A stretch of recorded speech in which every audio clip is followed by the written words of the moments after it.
عجیب اما واقعی، این قصه هم به پایان رسید. شیرهای لندن با غلبه پاریسی‌ها جهان رو فتح کردند. تو این بازی کول پالمر با 2 گل تر و تمیز و 1 پاس گل به ژائو پدرو نسخه پی اس جی و دوناروما رو تو همون نیمه اول پیچید. ولی چرا خبری از اون پی اس جی همیشگی نبود؟ تیمی که از ثانیه اول پرسینگ رو شروع میکنه چرا تو این بازی اینطوری به دست تیم انزو مارسکا غافلگیر شد؟ دلیلش یه جمله است: ضعف دفاعی پی اس جی.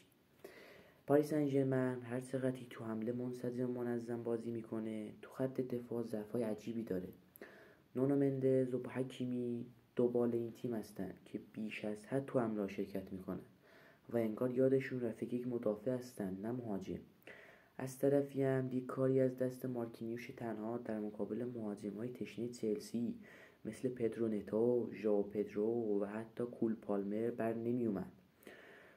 لطفاً لایک و ساب کنین. و تا یادم نرفته، کسی برنده توپ طلا آینده یعنی عثمان دمبله تو این بازی دید؟